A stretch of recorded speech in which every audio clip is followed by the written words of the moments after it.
ہمارے بدن پہ اتنے بال نہیں ہیں جتنے رسول اللہ کے احسانات ہیں. ہمارا ایک ایک بال قرض رسالت میں جکڑا ہوا ہے. خدا شناسی تو بڑی دور کی بات ہے، ہم خود شناس بھی نہیں تھے. ہمیں تو اپنے آپ کا بھی نہیں پتا تھا کہ ہم کون ہیں. اور مجھے بتاؤ، جس کو یہ بھی نہ خبر ہو کہ میں کون ہوں، اس کے پلے ہوتا کیا ہے؟ اقبال نے کہا تھا نا، اپنے من میں ڈوب کر پا جا سراغ زندگی، میرا نہیں بنتا تو نہ بن، اپنا تو بن. اور یہ اپنا بھی نہیں تھا، اسے پتہ ہی نہیں تھا، اسے شعور ذات ہی نہیں تھا، اسے خود آگہی کا نور ہی نصیب نہیں ہوا تھا.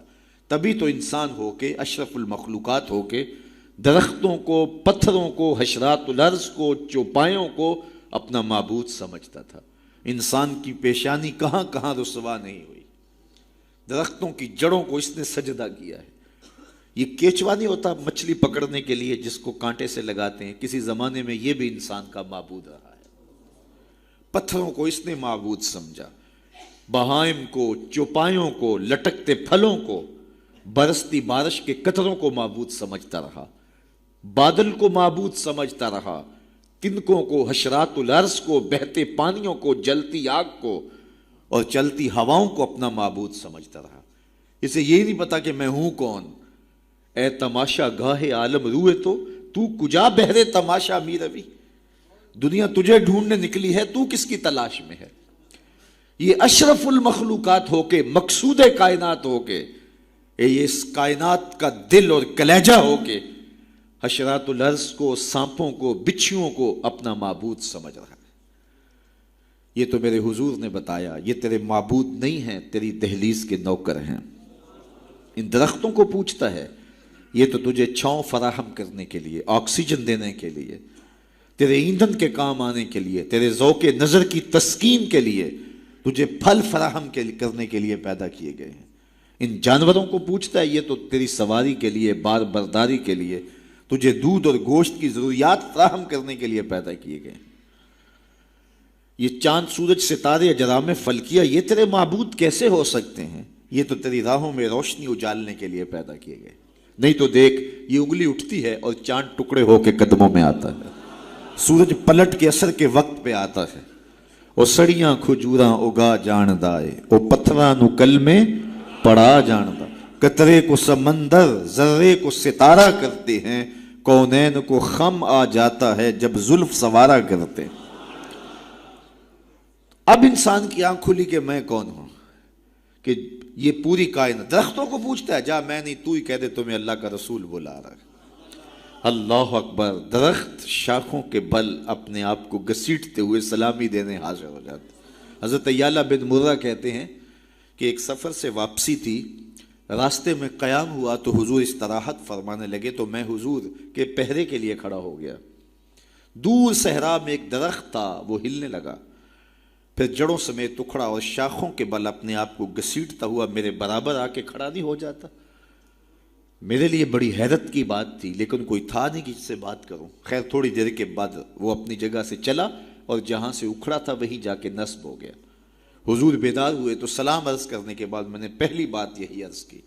میں نے کہا، حضور وہ سامنے والا جو درخت ہے تھوڑی دیر قبل اپنی جگہ سے اکھڑا تھا، شاخوں کے بل اپنے آپ کو گھسیٹتا ہوا یہاں آیا، رکا، جھومتا رہا، پھر واپس چلا گیا. حضور نے حیرت کا اظہار نہیں کیا. میں تو سویا تھا، تفصیل سناؤ. کوئی آندھی آئی، کوئی جھکڑ آیا، کوئی طوفان آیا، کیسے اکھڑا؟ حضور مسکرا دیے اور فرمایا، ھذہ شجرۃ استاذنت ربھا. فرمایا، یہ درخت ہے، اس نے رب سے اجازت مانگی تھی. مالک تیرا محبوب نیڑے آیا ہے، سلام نہ کر رہا ہوں. فاذن لھا، تو رب نے اس کو اجازت دے دی تھی، یہ مجھے سلامی پیش کرنے آیا تھا. تو پوری کائنات تو ان کے حسن کا طواف کرتی دکھائی دیتی ہے. وہ انگلی اٹھاتے ہیں، چاند کے ٹکڑے ہوتے ہیں، سورج پلٹ کے اثر کے وقت پہ آتا ہے، درخت کلمہ پڑھ رہے ہیں، کنکر بول کے گواہیاں دے رہے ہیں. اب انسان کی آنکھ کھلی کہ میں جن کو معبود سمجھتا تھا یہ تو ہمارے گرد طواف کر رہے ہیں. اب اس کی آنکھ کھلی، اب شعور سنبھلا، اور اب وہ سمجھنے لگا کہ میں کون ہوں. اپنی حیثیت سے اب آگاہ ہوا. اللہ اکبر. بے خبر تو جوہر آئینہ ایام ہے، تو زمانے میں خدا کا آخری پیغام ہے. اسے اب اپنی ذات کا شعور ہونے لگا. خود سے ملاقات ہی تب ہوئی جب حضور تشریف لائے. تو راز کن فقاں ہے، اپنی آنکھوں پر آیا ہو جا، خودی کا رازداں ہو جا، خدا کا ترجمہ ہو جا، خودی میں ڈوب جا غافل، یہ سر زندگانی ہے، نکل کر حلقہ شام و سحر سے جاویداں ہو جا، مسافے زندگی میں سیرت فولاد پیدا کر، شبستان محبت میں حریر و پر نیا ہو جا، گزر جا بن کے سیل تند رو کو ہو بیاباں سے، گلستان راہ میں آئے تو جوئے نغمہ خاں ہو جا، تیرے علم و محبت کی نہیں ہے انتہا کوئی، نہیں ہے تجھ سے بڑھ کر ساز فطرت میں نوا کوئی۔ اسے اب پتہ چلا، اپنی ذات کی شناخت اب ہوئی۔ اللہ اکبر، کانپتا ہے دل تیرا اندیشہ طوفان سے کیا، نا خدا تو، بحر تو، کشتی بھی تو، ساحل بھی تو، دیکھ آ کر کوچائے چاکے گریباں میں کبھی، کیس تو، لیلا بھی تو، صحرا بھی تو، محمل بھی تو، وائے ناکامی کہ تو محتاج ساکی ہو گیا، میں بھی تو، مینا بھی تو، مستی بھی تو، حاصل بھی تو، آہ کس کی جستجو آوارہ رکھتی ہے تجھے، راہ تو، رہرو بھی تو، رہبر بھی تو، منزل بھی تو، بے خبر تو جوہر آئینہ ایام ہے، تو زمانے میں خدا کا آخری پیغام ہے۔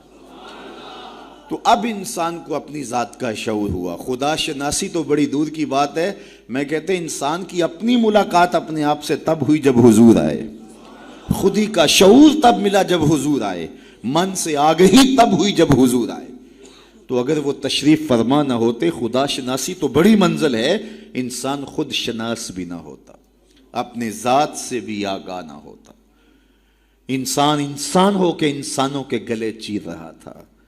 سکا باپ اپنی بیٹی زندہ درگور کر کے فخر کرتا تھا کہ میں نے اپنی آبرو بچا لی ہے۔ مائیں دنیا کی منڈیوں میں بکتی تھیں، باپ کی توقیر کوئی نہیں تھی، اور یہ تو میرے حضور آئے جنہوں نے آ کے بتایا کہ بیٹی عزت کی جگہ پر ہے۔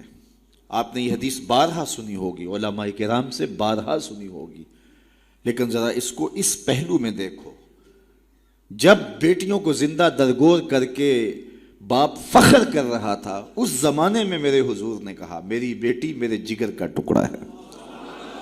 یہ صرف کلمہ تحسین ہی نہیں ہے، یہ کلمہ جہاد ہے۔ اس دور میں جب بیٹیوں کو زندہ درگور کر کے باپ فخر کر رہا تھا، آج تو ہر شخص اپنی بیٹی کو قرار جان سمجھتا ہے، بیٹی کو آنکھوں کا نور سمجھتا ہے، نور نظر سمجھتا ہے، بیٹی کے جہیز کے لیے باپ اپنی ساری زندگی لگا دیتا ہے، پردیس کاٹ دیتا ہے، جوان بھائی فیکٹری میں اوور ٹائم لگاتا ہے میں بہن کے ہاتھ پلے کرنے۔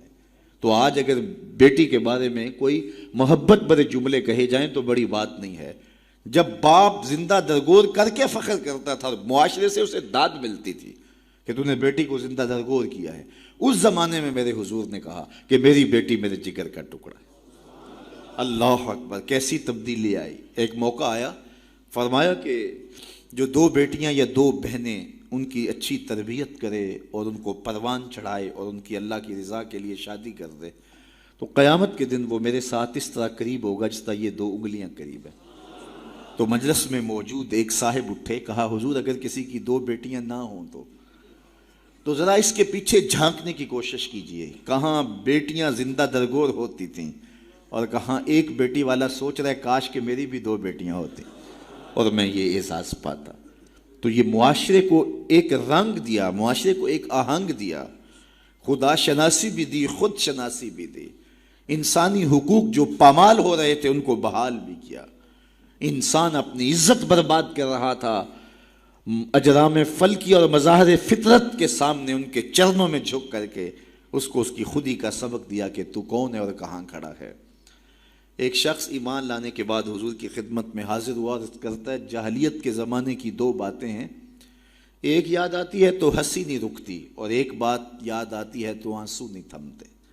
کہا وہ کون سی دو باتیں ہیں؟ کہا وہ بات جو یاد آئے تو ہنسی نہیں رکتی وہ یہ ہے کہ میں ایک لمبے سفر پہ گامزن تھا، میں نے سفری معبود پتھر کا بنا ہوا ایک بت بھی اپنے سامان میں باندھ لیا کہ راستے میں پوجا پاٹ بھی چلتی رہے گی، لیکن جب سامان اٹھایا تو سامان بہت بوجھل تھا، میں نے سوچا کہ یہ تو میں اپنے ہی معبود کے بوجھ تلے دب کے رہ جاؤں گا، تو میں نے اس کو نکال دیا اور آٹا یا ستو گوندھ کر کے میں نے ایک چھوٹا سا معبود تیار کیا اور اس کو دھوپ میں رکھ کے خشک بھی کر لیا کہ مزید ہلکا پھلکا ہو جائے، اور اس کو اپنے سامان میں اپنے ساتھ رکھ لیا۔ پوجا پاٹ بھی چلتی رہی. خیر جو میرا اندازہ سفر تھا توشہ سفر بھی میں نے اس کے مطابق لیا تھا، لیکن سفر کوئی 2-4 دن اوپر چلا گیا، توشہ سفر ختم ہو گیا. ایک آدھ دن تو میں نے بھوک کاٹی، لیکن جب انتڑیوں میں بل پڑنے لگے اور مجھ سے گوارا نہ ہوا تو میں نے تھیلے سے اپنے اس معبود کو نکالا جو آٹے کا بنا ہوا تھا، اس کو پتھر پہ رکھ کے کوٹا، پھر اس میں پانی ڈالا، پھر اس کو گوندا، پھر روٹی پکائی اور پھر کہا میرے معبود اب کام نہیں آئے گا تو کب آئے گا؟ اب تو میری انتڑیوں میں بل پڑ رہے ہیں. مجھے جاہلیت کے زمانے کی وہ یاد آتی ہے تو مجھے اس بت کی بے بسی پہ ہنسی آتی ہے. کیسا بے بس معبود تھا جو اپنے پجاری کو اتنا بھی گزارش نہیں کر سکتا تھا. مجھے پوجنے والے میرے پہ اتنا تو ترس کھا، اب مجھے دانتوں تلے چبا کے تاریک میدے میں پھینکے گا، پھر گندگی کے ڈھیر پہ ڈال آئے گا. آخر میں تیرا معبود رہا ہوں، میرے پر یہ قیامت تو نہ توڑ. تو ایک تو وہ یاد آتی ہے بات تو میری ہنسی نہیں رکتی، اور جو دوسری بات مجھے یاد آتی ہے تو میرے آنسو نہیں تھمتے، اور وہ یہ ہے کہ میری بیوی امید سے تھی اور میں لمبے سفر پہ گیا. کئی سالوں کے بعد واپس پلٹا تو میرے آنگن میں بیٹی کھیل رہی تھی. میری بیوی نے اس ڈر سے کہ کہیں بیٹی کو دیکھ کر کے زندہ درگور نہ کر دے، اس کے توتلے لہجے میں میرے لیے محبت ڈال دی تھی، اور وہ مجھے یا آباتا ہو کہہ کے مخاطبہ کرتی ہے اور میری ٹانگوں سے چمٹ جاتی. میں صفاق تھا اندر سے اور مجھے بڑا غصہ آیا. میں نے اپنی بیوی کو گھورا کہ ایک تو نے سانپ کو جنم دیا ہے اور دوسرا نخرے کر دی، اس کو باتیں سکھائی ہیں اور موقع کی طاق میں رہا. لیکن اس بیٹی کے سینے میں میرے لیے اس کی ماں نے اتنا پیار ڈال دیا تھا. بیٹیاں تو ویسے بھی باپ سے ٹوٹ کے پیار کرتے ہیں، بیٹیوں کی محبت تو مثالی ہوتی ہے. پھر ماں نے محنت کی تھی کہ اس کا باپ کوئی انتہائی قدم نہ اٹھائے، تو اس کے لیے اس کے باپ کے لیے بے پناہ محبتیں ڈال دی تھی. کہتے ایک دن میں نے موقع پایا اور اس بیٹی کو اٹھایا اور صحرا میں لے گیا. میرا خیال یہ تھا اس سے آج جان چھڑا لوں، اور گڑھا کھودنے لگا. کڑکتی دھوپ تھی، میرے بدن پہ پسینہ نمودار ہوتا تھا. وہ آگے بڑھتی اور اپنے دوپٹے سے میرے ماتھے کا پسینہ پوچھتی، لیکن میرا دل پھر بھی نرم نہ ہوا. خیر جب میں نے گڑھا کھود لیا تو باہر نکلا تو میری بیٹی نے سکھ کا سانس لیا کہ میرے باپ کی مشقت ختم ہوئی. لیکن وہ نہیں جانتی تھی کہ اگلی مشقت کس کی شروع ہونے والی. میں باہر نکلا، اس کو زور سے اس گڑھے میں دھکا دے کے اوپر سے مٹی انڈھیلنے لگا. وہ ننھے ننھے ہاتھ جوڑتی رہی، چیختی رہی اور مجھ سے گزارشیں کرتی رہی کہ یہ کیا کر رہے ہو. لیکن میں اوپر مٹی انڈھیلتا رہا اور اس کی چیخیں اس ریت تلے دب گئیں. آج جب اسلام لایا ہوں تو اس کی چیخیں مجھے سونے نہیں دیتی. عرب کے ریگزاروں میں دبی ہوئی معصوم بچیوں کے سسکتے آنسو اور اس کی روتی آنکھیں کس کو پکار رہی تھیں؟ بیواؤں کی چیخیں فریاد کر کر کے کس کی منتظر تھیں؟ یتیم کس کو ڈھونڈ رہے تھے؟ کس کے منتظر تھے؟ زمانہ آنکھیں فرش بچھائے ہوئے کس کا انتظار کر رہا تھا؟ وہ جس کے نام پر داؤد نے نغمہ سرائی کی، وہ جس کے ذکر پر شاہ سلیمان نے گدائی کی. دل یحییٰ میں رہ گئے ارماں جس کی زیارت کے، لب عیسیٰ پہ آئے واز جس کی شان رحمت کے، جو بن کے روشنی پھر دیدائے یعقوب میں آیا، جسے یوسف نے اپنے حسن کی نئے رنگ میں پایا. ندانم آ گلے خنداں چے رنگ و بو دارت کہ مرغے ہر چمنے آرزوئے او دارت. ہر کوئی منتظر ہے، کوئی ہاتھ پھیلا کے کہہ رہا ہے ربنا وابعث فیہم رسولا. مالک آنکھیں بوڑھی ہو گئی ہیں، اب اس رسول کو بھیج بھی دے. حضرت عیسیٰ تو بولے مبشرا برسول یات من بعد اسمہ احمد، چلو نام بھی بتائے جا رہا، ان کا نام احمد ہوگا. زمانہ منتظر تھا، پوری دھرتی انتظار کر رہی تھی. بیواؤں کی چیخیں اور یتیموں کی آہیں اور معصوم بچیوں کے دبے ہوئے آنسو جب ریت سے پکار کرتے ہوئے عرش الہی کو جنبش دینے لگے تو اللہ کو دکھی انسانیت پہ رحم آیا. آمنہ کی آغوش میں محمد عربی تشریف لے آئے. ناگہاں ساکن ہواؤں پر روانی آ گئی اور چمن کے پتے پتے پر جوانی آ گئی. آج زانوئے ازل نے صبح پہ انگڑائی لی اور مسکرا کر ایک کرن نے ہاتھ میں شہنائی لی. مخزن اسرار قدرت کے امی پیدا ہوئے، غل ہوا دنیا میں ختم المرسلین پیدا ہوئے. ایک بہار پھیلی نا، ربی ویسے بھی عربی میں بہار کو کہتے ہیں، ربیع الاول آغاز بہار. کہا محبوب تو محبوب ہے اور محبوبوں کو بہاریں ہی سجتی ہیں. جب گلیاں چٹکنے لگیں گی، غنچے مہکنے لگے گی، جب کائنات بہار بن جائے گی، جانے بہار بن کے تشریف لے آنا۔ تو ان کی جلوہ گری، ان کی تشریف آوری انسانیت پر اللہ کا بہت بڑا احسان، اسی لیے اس کو جتلایا اور کہا لَقَدْ مَنَّ اللَّهُ عَلَى الْمُؤْمِنِينَ إِذْ بَعَثَ فِيهِمْ رَسُولًا۔ تو یہ احسان عظیم ہمارے اوپر ہوا، اتنی بڑی نعمت، وہ نعمت عظمیٰ جس کے لیے نبی منتظر رہے، نبیوں کی ٹیمیں منتظر رہیں، اور ہم نے کوئی آرزو تو نہیں کی تھی، وہ تو منتیں مانتے رہے۔ بحیرہ راہب کہاں بیٹھا تھا، نستورہ کہاں بیٹھا تھا، کہاں کہاں منتظر ان کی راہوں میں لوگ بیٹھے تھے۔ شب ہجر کی سختیاں، کوئی اس سے جا کے پوچھے، تیری راہ تکتے تکتے جسے صبح ہو گئی ہے۔ زمانے منتظر رہے، صدیاں منتظر رہیں، لوگ راہوں میں بیٹھے رہے، ہم نے کوئی انتظار نہیں کیا۔ آنکھ کھلی، ہمارے والد صاحب مؤذن کو مسجد سے بلا لائے، انہوں نے کان میں آ کے کہا مبارک ہو، تو حضور کا غلام بن کے آ رہا ہے۔ شاہوں سے ملا ہے نہ تونگر سے ملا ہے، اللہ کا عرفان اسی در سے ملا ہے۔ اوروں کو ملا ہے تو مقدر سے ملا ہے، مجھ کو تو مقدر بھی تیرے در سے ملا ہے۔ تو یہ ہماری خوش بختی، ہماری فیروز بختی کہ ہمیں وہ محبوب نصیب ہوئے جس کے لیے زمانے تڑپتے رہے، ترستے رہے، منتظر رہے، آنکھیں بچھی رہیں، تمنائیں بیتاب رہیں، آرزویں مچلتی رہیں، لیکن وہ جانے بہار بن کے تشریف لے آئے۔ اب جب حضور تشریف لائے ہیں، پھر صحابہ نے تو حد کر دی نا، اپنا سب کچھ ان کے نام پہ لٹا دیا، کہا آپ کے دین کا جھنڈا لے کے اٹھیں گے اور دنیا کے آخری کنارے تک پہنچیں گے۔ پھر تابعین نے وہ جھنڈا تھاما، تبع تابعین نے وہ جھنڈا تھاما۔ اس شخص کی کہانی ہم نہیں بھول سکتے جو گھوڑے پہ بیٹھ کے اللہ کے نام کی دعوت دیتے ہوئے آگے بڑھا، آگے دلدل آ گئی، زمین ختم ہو گئی، تو گھوڑے کی باگیں کھینچ لیتا ہے اور کہتا ہے مالک میرے جذبے تو جوان تھے، تیری زمین ہی ختم ہو گئی۔ اس پہ اقبال نے کہا تھا دی اذانیں کبھی یورپ کے کلیساؤں میں، کبھی افریقہ کے تپتے صحراؤں میں، دشت و دشت دریا بھی نہ چھوڑے ہم نے، بحر ظلمات میں دوڑا دیے گھوڑے ہم نے۔ تو وہ ہمارے اسلاف تھے۔ آج میں اور آپ حضور کے میلاد میں آئے ہیں، ہم ایک لمحے کے لیے اپنے باطن میں اتریں، اپنے اندر اتریں اور سوچیں کیا ایک محفل سے حضور کی محبت کا حق ادا ہو جاتا ہے؟ کہ ایسے ہاتھ لہرانے سے حضور کا محبت کا حق ادا ہو جاتا ہے؟ کڑک دار نعرہ لگانے سے حضور کی محبت کا حق ادا ہو جاتا ہے؟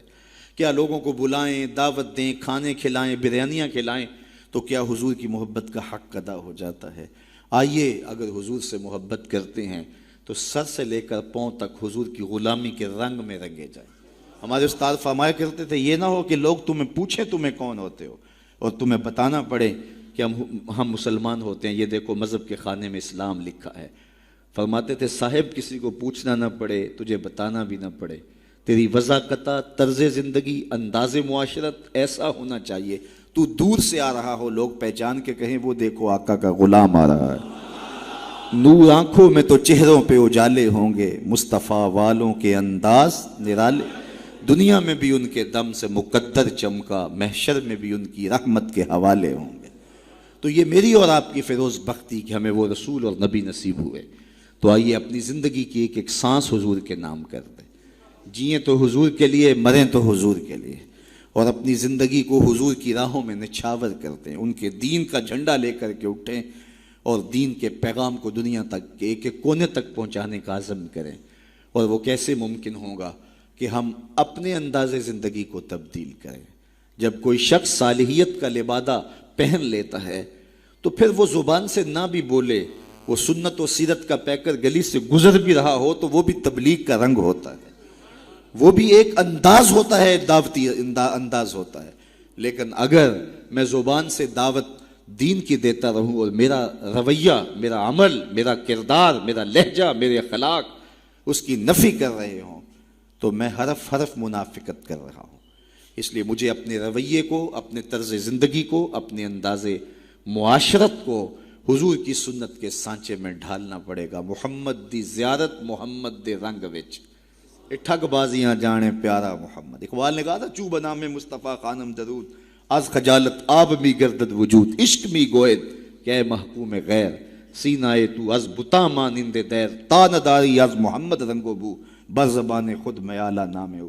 تو اس کو پنجابی میں جو ہے وہ قلم توڑ دیا اللہ اکبر. یاری لا تو پاک نبی سنگ اے پر پوری یاری. ذرا دیکھیے شعر کا حسن دیکھیے, اٹھان دیکھیے. یاری لا تو پاک نبی سنگ اے پر پوری یاری, پھر درود قبول ہے تیرا لکھ نہ لو ایک واری.